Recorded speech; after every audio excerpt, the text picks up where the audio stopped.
यदि आप इस वक्तव्य को देख रहे हैं तो आपको अवश्य यह ज्ञात होगा कि यह किस विषय में है। आप इस वक्तव्य को देखने से पूर्व डाउनलोड कर लें तो ज़्यादा अच्छा होगा, क्योंकि इस वक्तव्य को मिटाया जा सकता है और इस वक्तव्य के प्रसारण पर रोक भी लगाई जा सकती है। इस पूरी श्रृंखला के ऊपर भी प्रतिबंध लग सकता है। अतएव आप समस्त दर्शकों को हम यह परामर्श देंगे कि इस वक्तव्य को और इस श्रृंखला के सभी वक्तव्यों को आप डाउनलोड करके अपने पास सुरक्षित कर लें।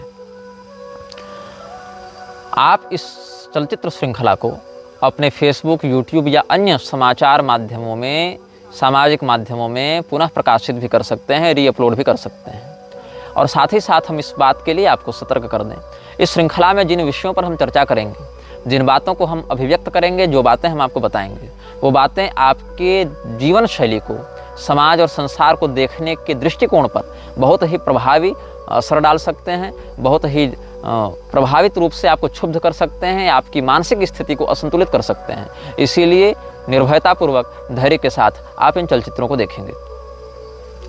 हम इन समस्त चलचित्रों के माध्यम से आप सभी लोगों को एक ऐसे संकट के प्रति जागरूक करना चाहते हैं जो आपके साथ निरंतर बना हुआ है, लेकिन आपको उसका बोध नहीं है।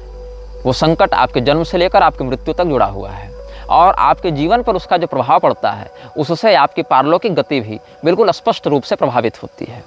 हो सकता है आप इस श्रृंखला को देखने के बाद जिन लोगों को नायक मानते हों उनको खलनायक मानने लगें, जिन लोगों को आप बुरा मानते थे वो आपकी दृष्टि में अच्छे लगने लगें।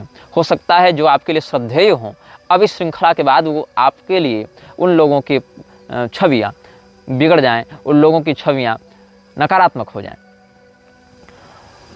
हम जिस व्यक्ति के विषय में चर्चा करना चाहते हैं वो व्यक्ति यह जानता है कि हम चर्चा कर रहे हैं, वो जानता है कि आप उससे सुन रहे हैं, वो जानता है कि आप उसके बारे में जानना चाहते हैं। वो देख रहा है आपको, वो सुन रहा है आपको, वो समझ रहा है आपको और प्रभावित कर रहा है आपको। इस विश्व के सैन्य शक्ति, आर्थिक शक्ति, राजनीतिक शक्ति, शैक्षणिक शक्ति और बहुत से प्रकार के तकनीक, विज्ञान और आविष्कारों के पीछे जो सत्ताएं हैं, वो समस्त सत्ताएं जिस शक्ति के लिए कार्य कर रही हैं, जिस व्यक्ति के अनुशासन को मान रही हैं, चाहे यह जानते हुए पर भी कि हम किसके लिए काम कर रहे हैं या न जानते हुए, कुछ भय से, कुछ लोभ से, कुछ अज्ञान से, लेकिन उसके विरुद्ध जाने का साहस कोई नहीं करता। जो करते हैं वो या तो चुप करा दिए जाते हैं अस्थायी रूप से, या फिर चुप करा दिए जाते हैं हमेशा के लिए। इस व्यक्ति के प्रभाव से बचने के लिए कोई हथियार नहीं है, कोई शस्त्र नहीं है जिसको आप हाथ में लेकर खड़े हो जाएं तो ये आपसे डर जाएगा। इसकी शक्ति शारीरिक से अधिक मानसिक है। ये कई दिनों से नहीं, कई महीनों से नहीं, कई वर्षों से नहीं, कई शताब्दियों से जीवित है। इसका कोई निश्चित शरीर नहीं है, इसका रहने का कोई निश्चित स्थान नहीं है, इसका कोई निश्चित नाम नहीं है। कुछ लोग इसको शैतान कहते हैं, कुछ इसे लूसीफर कहते हैं, कुछ इसे सरपेंट कहते हैं, कुछ इसे बैफोमेट कहते हैं, कुछ इसे डेविल कहते हैं, कुछ डार्क प्रिंस कहते हैं, कुछ लोग इसे दज्जाल कहते हैं, कुछ लोग इसे अपोलियन कहते हैं, कुछ मैमन कहते हैं, कुछ लीगन कहते हैं, कुछ अजाजल कहते हैं, कुछ मेफिस्टोफिलिस कहते हैं। लेकिन वह नाम जो इससे सबसे अधिक प्रिय है वो है बीलजीबब।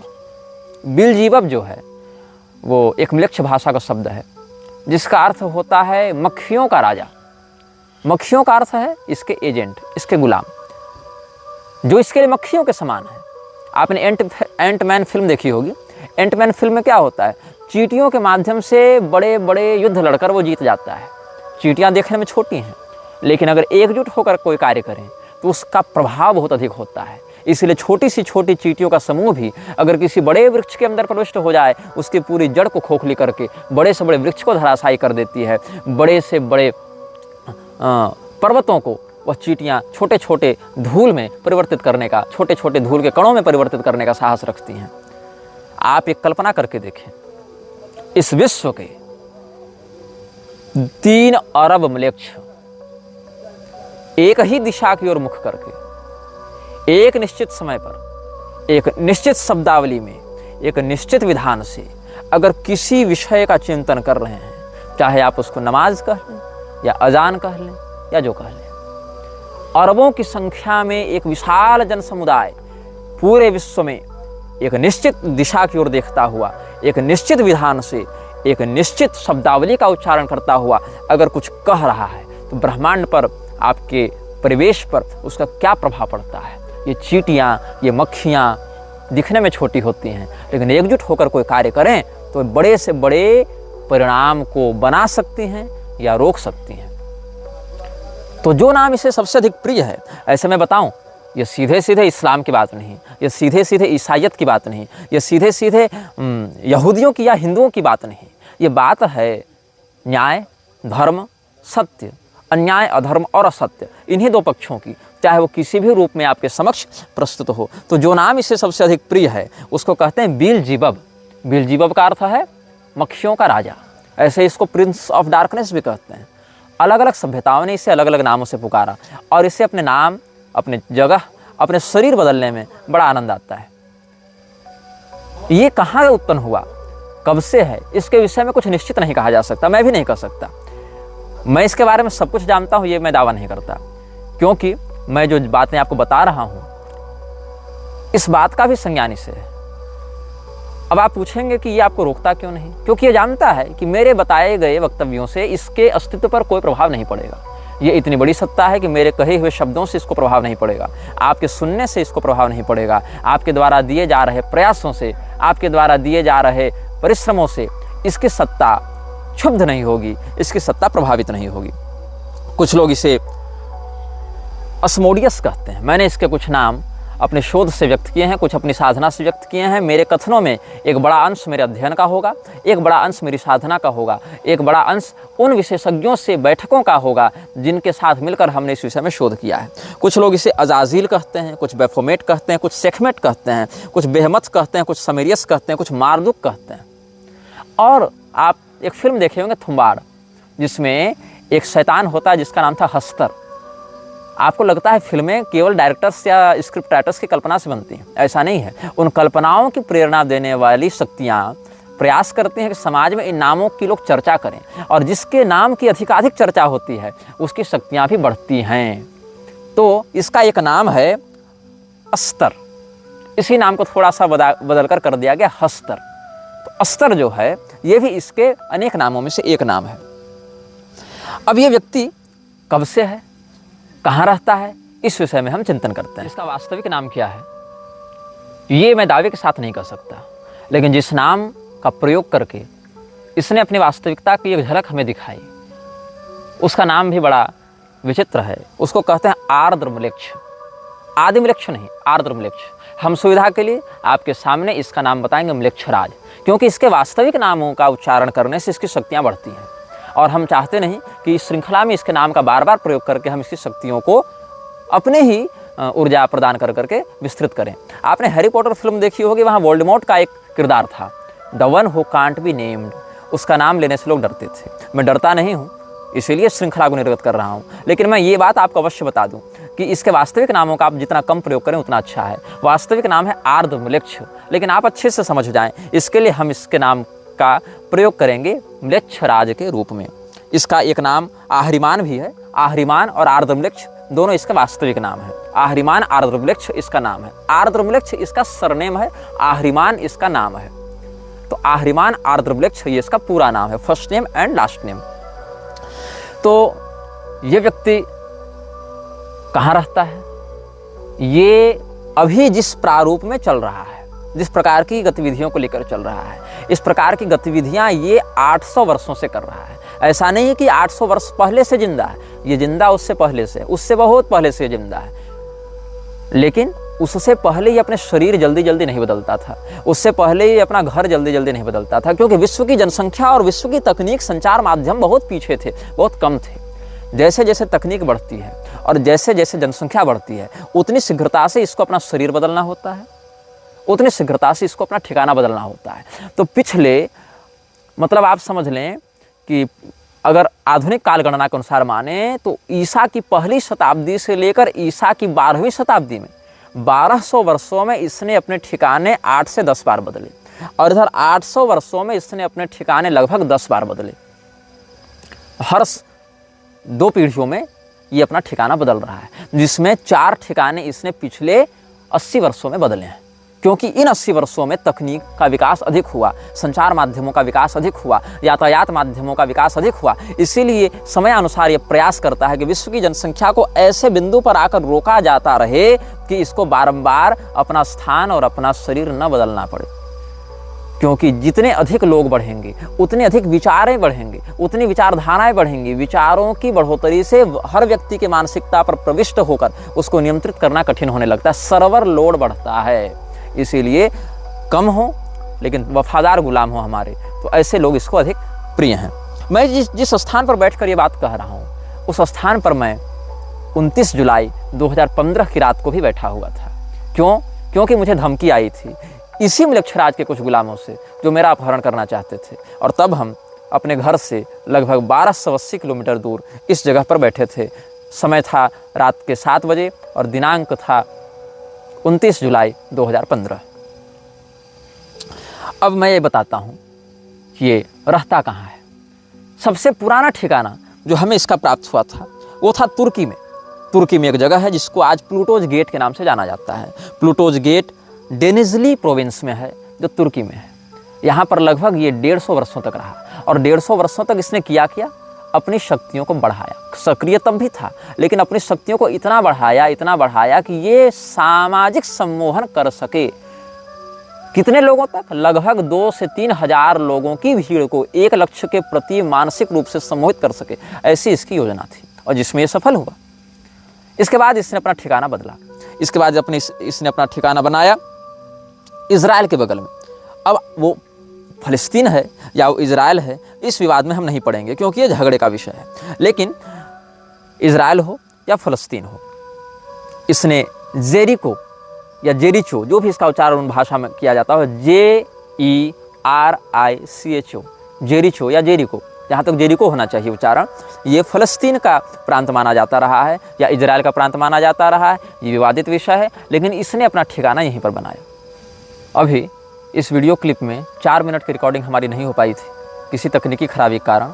इस श्रृंखला की घोषणा जब हमने की थी, उसी समय से हमारे फ़ोन पर ऑटोमेटिक फीड्स में कुछ ऐसी बातें स्वयं आ रही हैं जो कि ऑफलाइन बातें हैं। ऐसा नहीं कि मैं कुछ नेट पर सर्च कर रहा हूँ या कुछ मैं ट्रेलर रिलीज कर रहा हूँ तो उसका एल्गोरिदम पकड़कर कुछ सजेशंस मिल रहे हैं, ऐसा नहीं है। मतलब बिल्कुल ऑफलाइन तरीके से भी जिस मोबाइल से वाईफाई या सिम कनेक्टेड नहीं है, उन मोबाइल्स पर भी कुछ सर्च करने पर, फोल्डर पर भी सर्च करने पर, ड्राइव में भी सर्च करने पर कुछ ऐसी बातें अप्रत्याशित रूप से सामने आ रही हैं जो कि हमारी संज्ञान में नहीं थी। और अभी क्या हुआ कि जब मैं इस क्लिप की दूसरी प्रति बना रहा था, एक दूसरा भाग अब रिकॉर्ड कर रहा था, तो लगभग 5 मिनट रिकॉर्डिंग होने के बाद वो स्वयं कैमरा बंद हुआ और उसके बाद वो रिकॉर्डिंग स्वयं मिट गई। इसीलिए हम इस वक्तव्य को पुनः रिकॉर्ड कर रहे हैं। ठीक है, तो हम बता रहे थे आपको कि वो भाग जो इजराइल और फिलिस्तीन के मध्य विवादित है, जेरिको जिसको कहा जाता है, वहाँ पर इसने बहुत तपस्या की और ये जीसस का समकालीन समय था। तो जीसस का जन्म जो है वो इसके उद्देश्य को पूर्ण करने के लिए तो नहीं हुआ था, लेकिन अंततः इसने जीसस के उद्देश्य में अपना उद्देश्य घुसा दिया और वो काम किया जो काम जीसस नहीं चाहता था।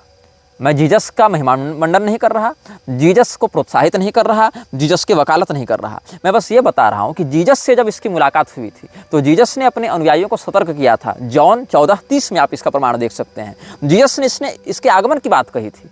जीसस जानता था कि आ रहा है, जीसस को अपने वश में लेने के लिए, और जीसस ने अपने अनुयायियों को सतर्क किया और कहा था कि विश्व का शासक आ रहा है, लेकिन उसका शासन मुझ पर नहीं चलता, क्योंकि कोई भी संपदा हो, चाहे दिव्य संपदा हो चाहे आसुरी संपदा हो, जब वो दिव्य संपदा या आसुरी संपदा का कोई व्यक्तित्व जन्म लेता है इस संसार में, जिसका व्यापक प्रभाव जनमानस पर पड़ेगा, तो वह व्यक्ति बहुत प्रबल ग्रह दशा के साथ युक्त होकर आता है। तो अगर वो आसुरी व्यक्ति है तो दिव्य संपदा वहाँ हस्तक्षेप जल्दी नहीं कर पाती है, या अगर वो दिव्य संपदा से युक्त है तो आसुरी शक्ति वहाँ हस्तक्षेप नहीं कर पाती है। और कई बार ऐसा होता है कि दिव्य में दिव्य का हस्तक्षेप और आसुरी में आसुरी का हस्तक्षेप भी नहीं हो सकता है। जैसे कि राजा उत्तानपाद के पुत्र ध्रुव जब तपस्या करते थे तो देवताओं ने बड़ी माया दिखाई, वहाँ दोनों दिव्य संपदा है लेकिन असर नहीं कर पाई।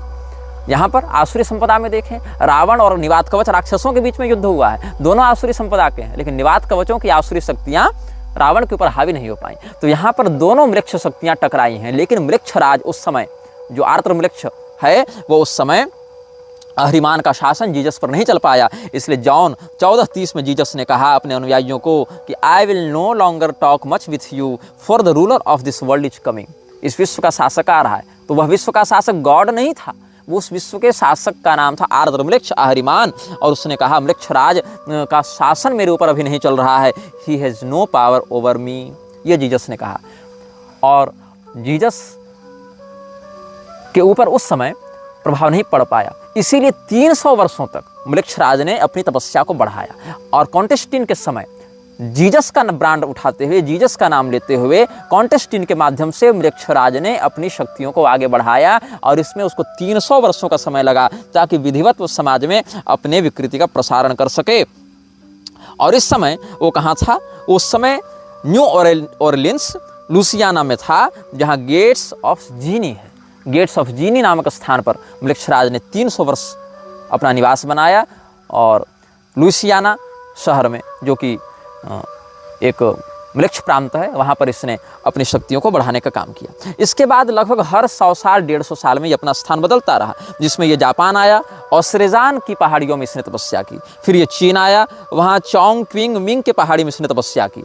फिर ये ग्रीस आया, वहाँ केप मेटापान की गुफाओं में इसने तपस्या की। फिर ये चेज गणराज्य चला गया, जहाँ इसने किला बनाया जिसको होस्का कैसल कहा जाता है। होस्का कैसल में इसने तपस्या की। वो किला 3-4 बार बना है, लेकिन प्रारंभ में उसने म्लेच्छराज ने ही इसकी नींव रखी थी। यहाँ पर ये अभी भी विद्यमान है, इन जगहों पर अभी भी इसके मुख्यालय विद्यमान है। फिर ये इटली में 2 मुख्यालय बनाता है। चेज रिपब्लिक के बाद इटली पहुँचा। इटली में इसने अपने 2 मुख्यालय बनाए, एक केव ऑफ सिविल में, सिविल की गुफा में इसने बनाया, और एक रोम में भी इसकी गद्दी है जिसको लेक्टस कर्टियस कहते हैं। लेक्टस कर्टियस की जो गद्दी है वो इटली के रोम में है, वहाँ पर म्लेच्छराज की एक प्रधान गद्दी है। फिर वहाँ से ये मैक्सिको पहुँचा, जहाँ पर मिक्टलैन एक स्थान है, वहाँ पर इसकी एक गद्दी है। बेलीज में एक्टोन टूनिसिल मुखनाल नाम की गुफा है, वहाँ पर इसका है। आइसलैंड में एक ज्वालामुखी है, उसके अगल बगल भी इसका शासन था, जिसको हेकला ज्वालामुखी कहा जाता है। फिर पेंसिल्वेनिया में सप्तद्वार नामक स्थान है, 7 गेट्स ऑफ हेलम, वहाँ पर भी एक इसका स्थान है। और ग्रीस में मैं बता चुका हूँ केप मेटापेन गुफाएं, वहाँ पर भी, मतलब कहीं पहाड़, कहीं किला, कहीं गुफा, ऐसे स्थानों पर तपस्या करता रहा। अब प्रश्न है, तपस्या इसने किसके की? किसी देवता की, किसी भूत की, किसी पिशाच की, किसकी तपस्या की? इसने तपस्या की पश्चिमामनाय तंत्र के मंत्रों की। भगवान महादेव ने भी इस बात का उद्घोष किया है कि विश्व में बढ़ते म्लेच्छ तंत्र में पश्चिमामनाय तंत्र के मंत्रों का बहुत बड़ा हाथ होगा। और पश्चिमामनाय मंत्रों की एक बड़ी ऊर्जा इस्लामिक आतंकवाद को प्रोत्साहित करने में भी लगती है। तो उस मंत्र की उसने आराधना की, साधना की, मंत्राधिष्ठात्री आसुरी शक्तियों की इसने आराधना की। फिर इसने अपने मुख्यालय बनाने आरंभ की। ये तो इसकी कर्मभूमि हो गई। इन स्थानों पर इसने अपनी शक्तियों को बढ़ाया और अपनी शक्तियों को, ये 12वीं शताब्दी तक की बात है। 12वीं शताब्दी के बाद ये आया प्रोवो ऊटा नामक स्थान पर। प्रोवो ऊटा स्थान पर आकर इसने अपनी एक गद्दी स्थापित की, अपना एक मुख्यालय बनाया। फिर ये माल्टा चला गया। माल्टा शहर में जो गोजो द्वीप है, गोजो द्वीप पर इसने कब्जा किया। माल्टा शहर में ये रहा। उसके बाद मैंने जहाँ तक हमारी बुद्धि जा पाई भौतिक और आध्यात्मिक स्थिति से, वहाँ तक हमने इसका शोध किया है।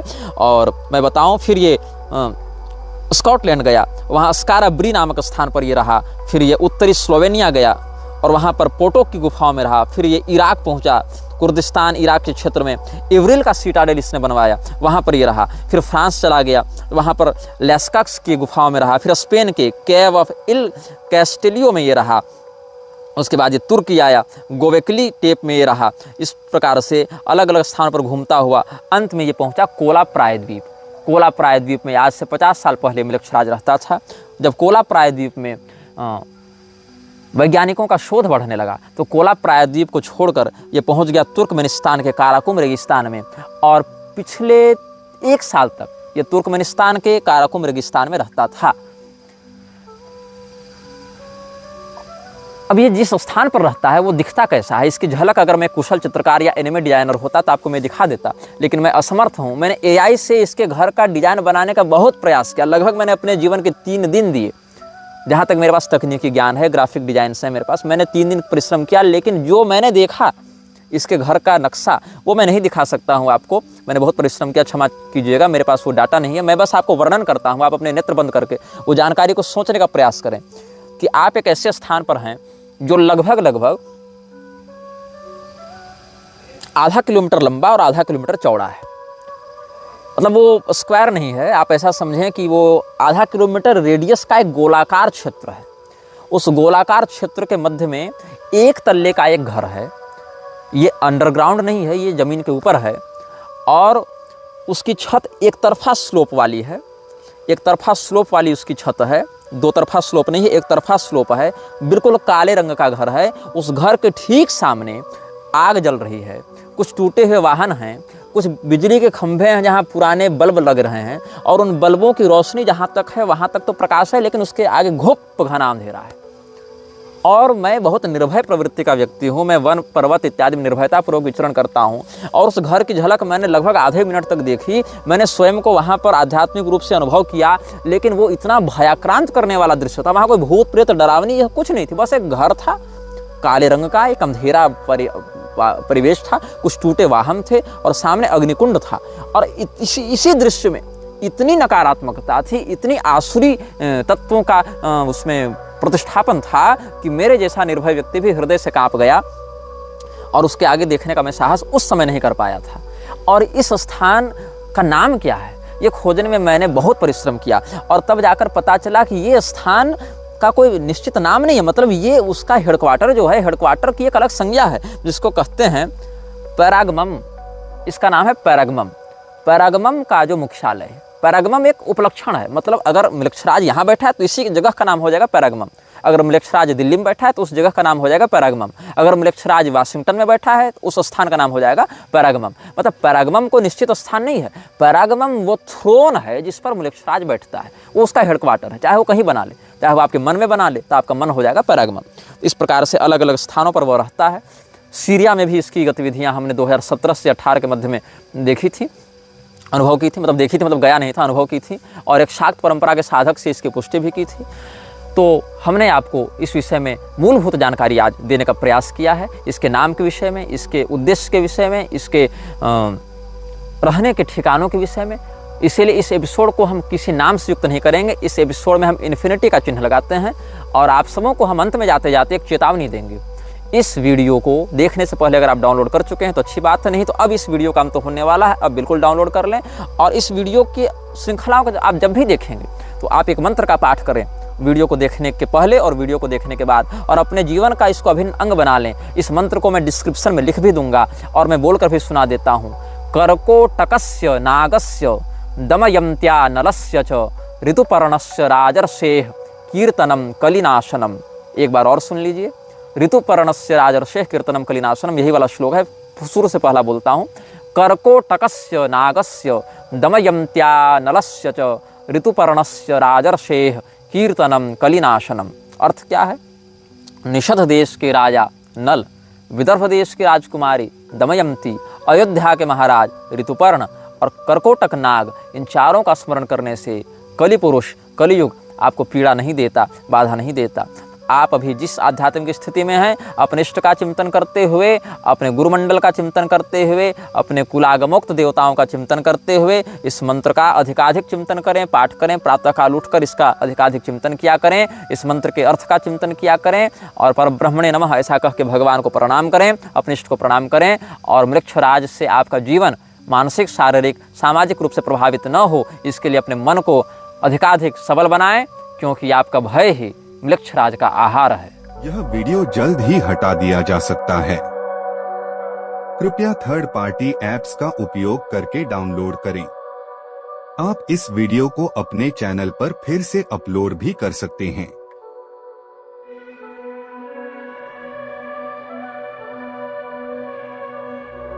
This video may get deleted soon. Please download using third party apps. You may also re-upload this video on your channels. Thank you.